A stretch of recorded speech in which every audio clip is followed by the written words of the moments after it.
Hello and welcome to another showcase, but this showcase is an extra special showcase. So throughout the week, we've been showcasing some of the supervisees who are in the Coaching Catalyst Supervision Collective. But today is a little bit different because we will be showcasing some of the incredible supervisors that offer supervision in the Supervision Collective. So if you have just joined me and you have no idea what's going on, we are right towards the end. We're just coming up to the penultimate event of International Coaching Week. It started on the 12th of May. It's running all the way up until the 16th of May. We've delivered 3 workshops, a masterclass this morning, and I'm barely able to talk at the moment because I've been doing a lot of talking this week. And tomorrow we end with a 1-hour networking and connection session. We have been absolutely blown away with the number of coaches that have joined us this week. So this is our 3rd year of celebrating International Coaching Week like this. And we've had over 450 coaches from all around the world signing up to join us. And each and every day you've been showing up, you've been engaging. Oh my goodness, it's been amazing. So I can see already over on Instagram. Thank you, Helly, for joining, and some others that are joining as well. So if you are watching this, please do, because you don't want to miss who also supports us. And we can't do the work that we do without the supervisors. There's no way that we could do it without them. And we also can't do it without the supervisees. So it's a collective effort in terms of what we're doing today. So I'm going to bring on Dawn Wright, Phyllis Woodfine and Melissa Rensburg, and all 3 of them are incredible supervisors, and we are really, really privileged to have you in the community. So let me move myself and bring you all on and say welcome. So they're all muted at the moment because this is the first time I've done this. So I'm like, let's make sure that we can get this all right. So let's go to Dawn. Let's start with you, Dawn. I'll go for Dawn and I'll circle to Phyllis, and I'll go to Melissa at the end. So Dawn, hello. Good morning. Lovely to be here, Rebecca. Hello. Thank you so much. So we obviously showcase supervisors and we've got these reels that are going out, but for those people that may not have seen any of that, Dawn, please tell us a bit more about you and your practice, please. Yeah. So I am a coach trainer, a coach supervisor, lots of coach things going on in my life. As one of my businesses, I also have a kind of retreats and wellbeing business. But in coaching, what I really love is kind of really honoring the whole person. The same coaching and in supervision is honoring the whole person and sort of supporting them. And I would say that my kind of approach to, I guess, coaching and supervision is from a really grounded, mindful place. So I bring my worlds together in the way that I approach things. And as all of us probably find, that many skills and experiences from one part of our life actually cross over into another.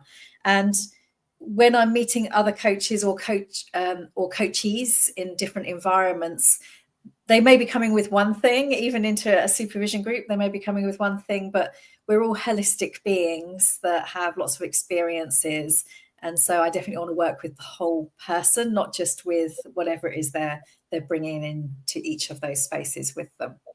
Thank you, Dawn, for sharing that. You know, when I always think about like the restorative element of supervision, you are always like first at mind for that.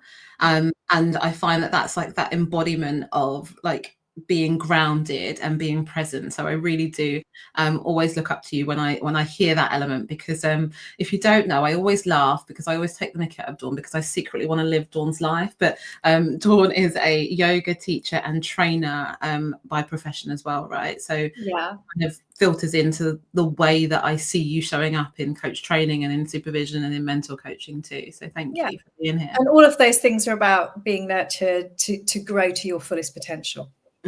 Perfect. So we'll come back to you because I really am curious about what happens in your supervision space as well. And as for all of you, I'm always curious. I always want to be the fly on the wall in all of your rooms. So we'll go to Phyllis and then we'll go to Melissa. Phyllis, please do introduce yourself. Thank you, Dawn. Hi, thanks, Dawn. What an introduction. Thank you, Rebecca. So I'm Phyllis. I'm also a coach, supervisor, and a mentor coach. And I also do some training as well, some co-training. So my practice, I suppose, probably comes from my grounding in that I trained as an osteopath, and I have been an osteopath for the last 23 years, and I also teach that as well. And so a lot of what I talk about is the mind-body connection. And so in coaching, it is both as coaches and as the coachees that we're seeing, and as supervisor, I'm very, very much into that mind-body connection, and how our nervous system can help us or prevent us, depending on which part of it is, from moving forward and being the best that we can be, either as a coach or either as getting the most out of ourselves if we are being coached, to allow us to embody what's going on and what people are trying to say to us and what they're talking to us about. So yeah, so that's really how my practice evolves, involving, I'm still a practicing osteopath. I still see patients, but don't tell them my love really is becoming more the coaching side and the supervision side of it. Not really. They all blend together. So yeah, that's very much what I talk about and do speaking around that. They do all blend together, but yeah, secretly we do really love supervision. I know that we all share that, again, like Dawn, when I think of you, Phyllis, too, in terms of that mind, that body, that soul as well, in terms of restoration. But also what I love and admire about you is your ongoing desire and enthusiasm for continuous development and growth too. So when we talk about like skills and knowledge and effectiveness and all of that, if we look at Phyllis's CV, you will honestly be blown away, and it's really it's really admirable that that's where you're at in your profession and your career. So thank you, Phyllis, for joining. So we'll come back to you because I do want to know what happens in your room too. We're going to go over to Melissa. I was mocking Melissa because Melissa is in South Africa now, so I was like, I hope it's not warm and sunny over there, but she said it's a bit cold, so I'm like, okay, you're matching our weather. So kindly unmute Melissa and introduce yourself, please, too. Hi, thanks, Rebecca. Sorry, my phone has decided to ring. Sorry about that. So my name is Melissa. I'm a PCC coach. I train with IPEC coaching training, and their philosophy, how they base their coaching, is on consciousness and raising your consciousness and raising your awareness. So that's really where the base of my coaching and my supervision and mental coaching all comes from, is that raising your own awareness, raising your own consciousness, elevating yourself, working on your own self-mastery as a coach, as a practitioner, and then that becomes who you are and becomes your way into mastery in coaching. So that's very much my background in coaching. So I do supervision, I do mental coaching, and then I'm also an associate coach for a number of organizations as well.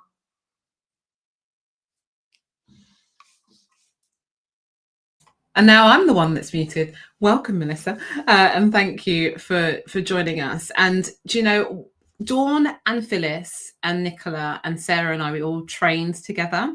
And the reason why I have loved evolving this team is because it's great, in addition to knowing how we learn and the style and approach that we have been trained to, but also to see a different style and a different approach from a different coaching professional that's kind of in a different awarding body or a different training company. So it's been such a privilege to see you in action in your supervision as well, because I learn so much from watching others doing it in a different way or a different approach. So thank you for being here.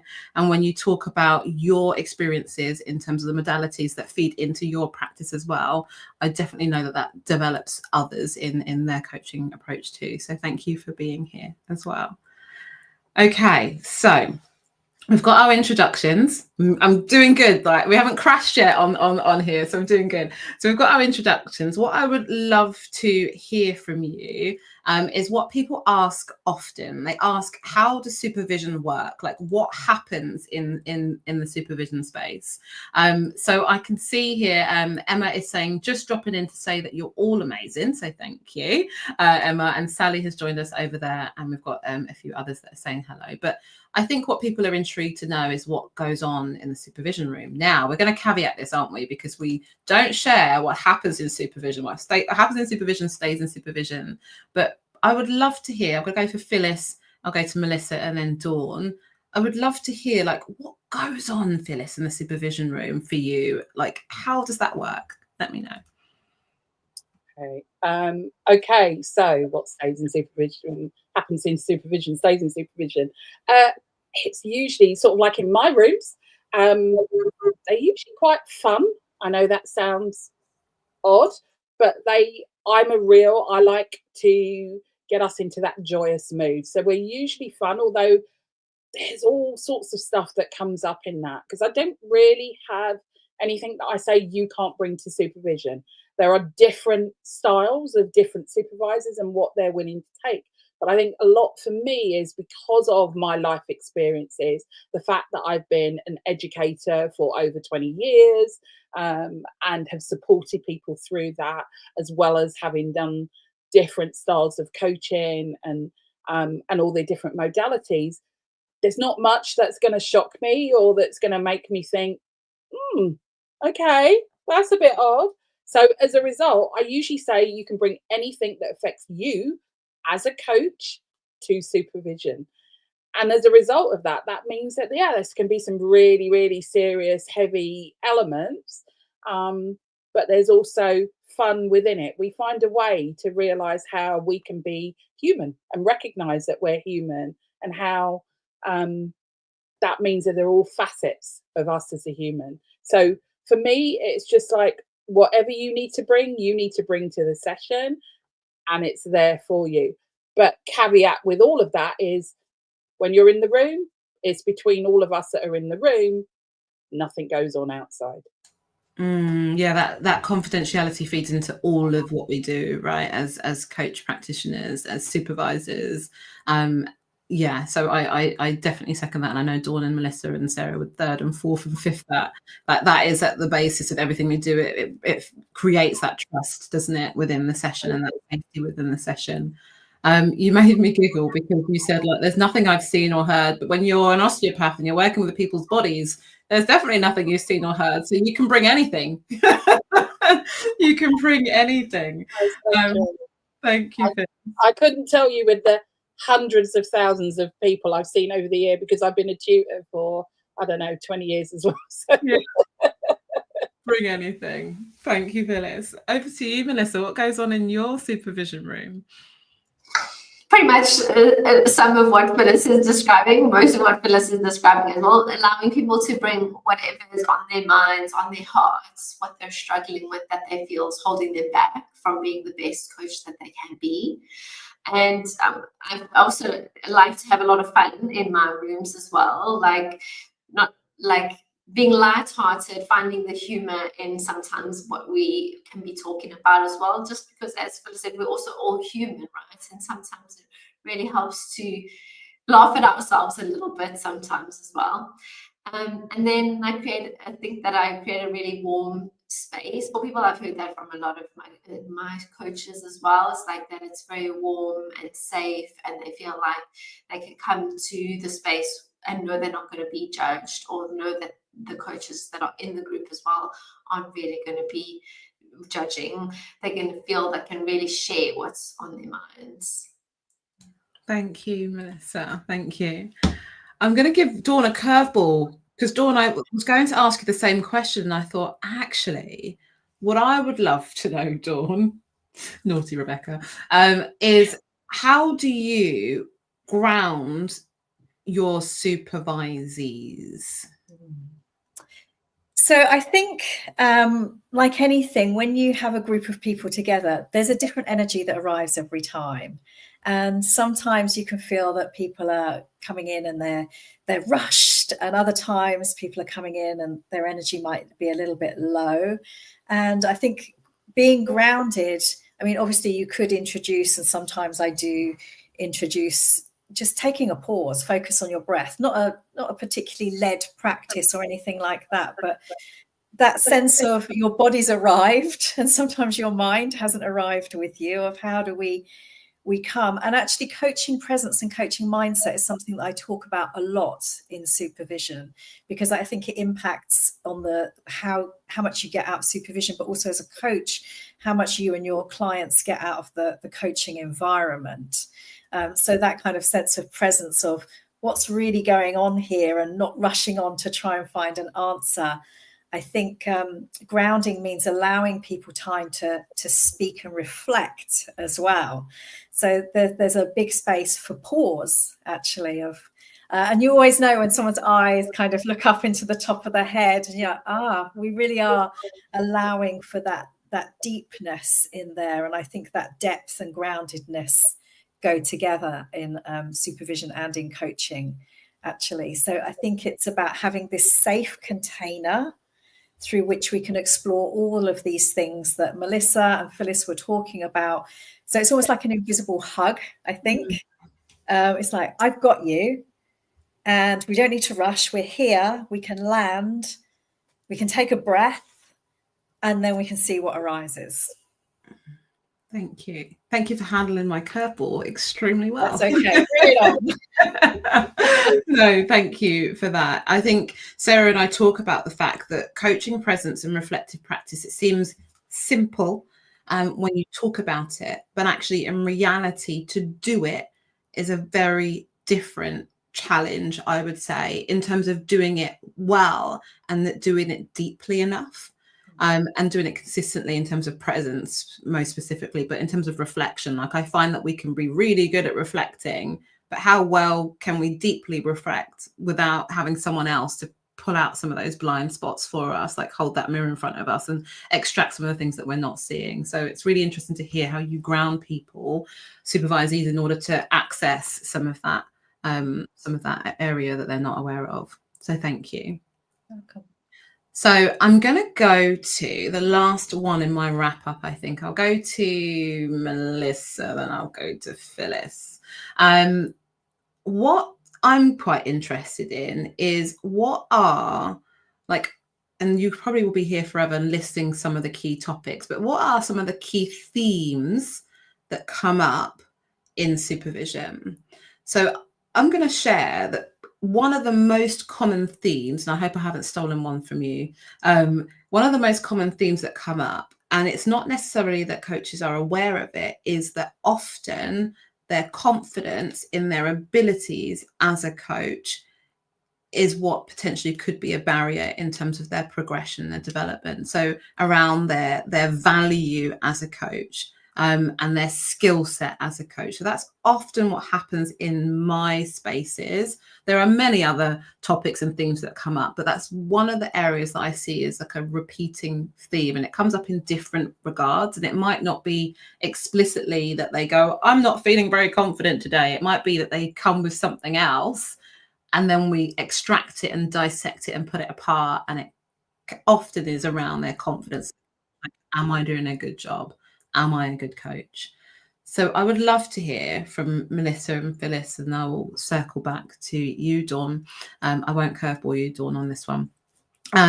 What is a common theme that you notice that comes up? And it could be in group, it could be in one-to-one, because I know you're all one-to-one practitioners as well.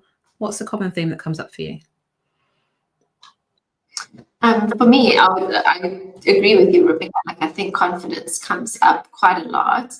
And then what I see with that is, like, sometimes coaches try to compensate, right, for that confidence. And so, like, then there might be a little more of their ego in the room trying to do a good job. And so that really comes up for me. Obviously, new coaches that are entering into the profession or into their own businesses, they're also looking for help and support in, like, how do I do coaching? How do I get clients? How do I run my business? That's something that I notice comes up a lot with my supervisors as well.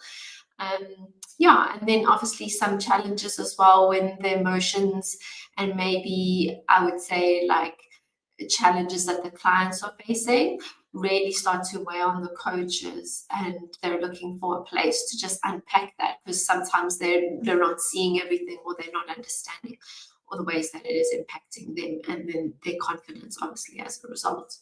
So those are some of the things that I mostly see. Thank you, Melissa, for sharing that. And I would second that. That also does occur. So another one of the themes that I find is quite common is that. So thank you for sharing that.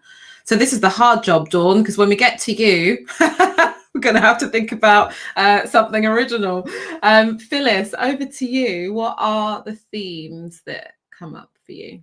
I think, so yeah, exactly what both of you said beforehand. Sorry, Dawn. I'm going to try not to nick all of yours, the ones that might come up.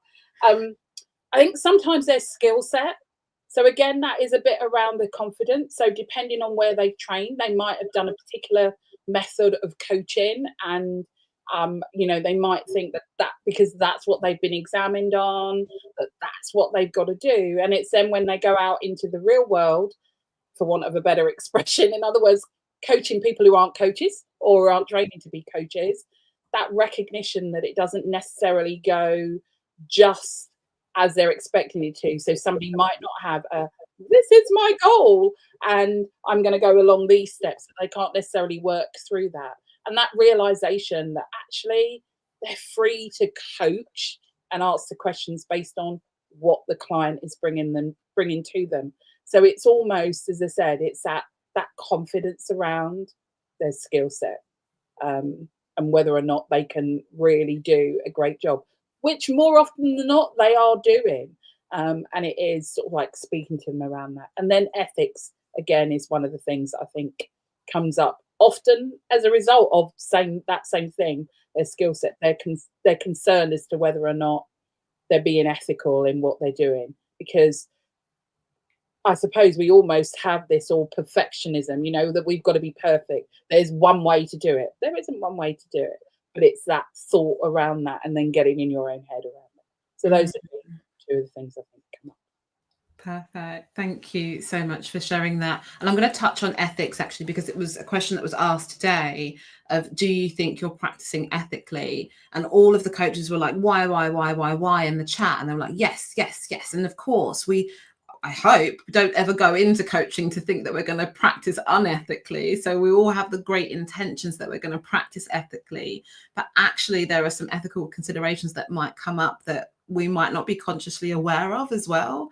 So having someone there to kind of reflect back to us on some of the cases that we might be bringing or some of the challenges we might be bringing means that we then are more aware of any kind of unintentional, unethical considerations that occur.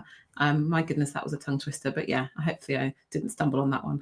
So thank you, Phyllis. So we're going over to you, Dawn, for a theme that occurs. Yeah, so it does touch on some of the other things like confidence and skill set and, how should I do things? But I would kind of take it back to a more personal level and say that what comes up a lot, and people don't phrase it this way necessarily, but who am I as a coach? So to know that, because we're trained with all of these different ways of doing things and different tools, and do I want to come from neuroscience? Do I want to come from a somatic point of view? And I think just having the confidence to explore, actually, especially early on in your kind of coaching career, of trying different things out and then being really confident with what is my style. And my style actually might not work for everybody, but that's okay, because I'm passionate about this way of coaching and it really resonates with me. It sits with my values, with other things that I enjoy, and just really developing, rather than trying to think from a really outward basis of what should my niche be, which is often something that people come in. I'm more interested in, like, how do you enjoy conversing? What kind of things resonate with you in terms of not just the skills, but the different viewpoints and lenses through which you can view coaching and coaching approaches. So it really comes from an internal, inside out, rather than me thinking, well, I think there's a hole over there, a gap, should I fill it? It's like, who am I and how do I express that as a coach? Amazing. I can see Melissa there. Melissa was captivated by that. I could see Melissa going, well, like, I get that, totally resonate with that. I love that identity piece about, like, who am I? Like, who am I as a coach? Who am I as a person? Who am I as a professional? It's definitely something that I took to my supervision last year, actually. was when I'm in a partnership, when you're in a partnership, right, and you're with somebody for so many days and months and weeks and years, eventually you kind of start to kind of merge, and it's about really finding like who you are as individuals as well. That's really important. So not just in the partnership, but you can need that work as well, even if you're on your own as well. So thank you, Dawn, for sharing that. You're welcome. So we have done well, team. We have done well. We're coming up till the final part of our showcase today, or our coffee catch up. Do you even have coffee? Anyone have coffee? I have a glass of water. We need to do this right next time. Come on, water, cheers. So we're coming up to the end of our catch up today. What I would love to do is, on our podcast, we do like a one-word checkout. So I would love to invite you all. I'll start with you, Melissa. I'll go to Dawn, and then I'll go to Phyllis. I would love to invite you to think about, and I always cheat on this. It's never a one word for me. It's always a sentence. So feel free to cheat. Sarah's not here, so we can cheat a little bit. But one word to sum up your experiences of supervision in the collective, please. So your experiences of providing supervision with your group. And I know that they're all here watching. I can see Helen Burton Kerr is here. Who's got Helen? Who's got Helen? You do, Phyllis. Yeah, Helen is over here in the Instagram. So yeah, one word or a sentence, whatever you want to do to sum up your experiences of supervision. Over to you, Melissa. The word that's coming up for me is rewarding. And I think that it's rewarding for the coaches, and then as well as for me as a supervisor, because we all learn and we all grow from the experience. And it's such a wonderful group of people that you've brought together that it just feels like Dawn said earlier, like a warm hug, basically. Perfect. Thank you. So rewarding from you, Melissa. I'm going to do a little lovely word cloud of all of our words. So over to you, Dawn. So I'm going to slightly cheat with two words. So I'm going to say community and connection, because that's definitely what happens in the supervision space that you mentioned earlier. Not judgment. It is a really connected space when we're often holding space for other people, and you become like a little supervision family. So it's lovely. That's really lovely. And they do call us the collective family. So connection is perfect. Thank you, Dawn. And over to you, Phyllis, to wrap us up. Okay. Growth and empathy. So I'm going for two words as well. And I think that the growth is very much because as a family, we're talking about stuff and we grow together, because we all learn. As supervisors, we learn from our supervisees. And the coaches learn from one another as well as from us. There is no hierarchy there. So that's where the growth comes from in it for me. And the empathy, again, is that joyous being there and actually being supportive of one another within the group. So those are the two words for me. Thank but you. you can take one if you prefer. Thank you.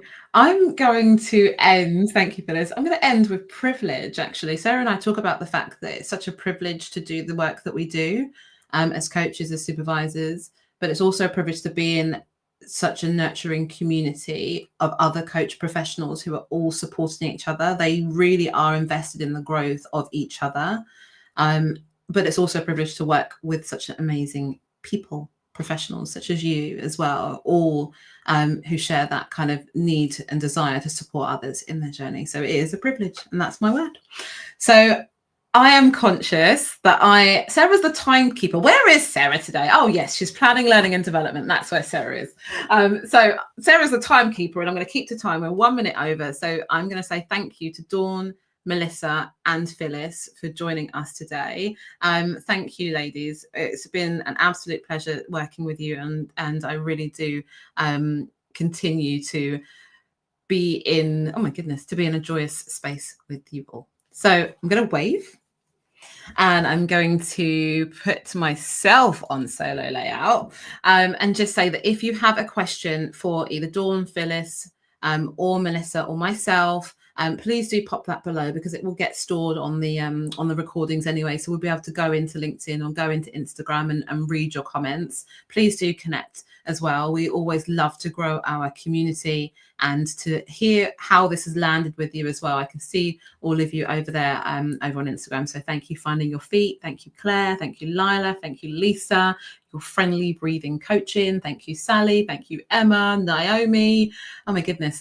So thank you all of you for joining. And obviously we are showcasing our Coaching Catalyst Supervision Collective, because today doors opened to the service. So we open twice a year. We open in June for a July start, and we open in November, December for a January start. So we only open 2 cohorts a year. Once those cohorts close, it's a fixed service for 6 months. So a minimum commitment of 6 months. You decide on who you want to be supervised by and when.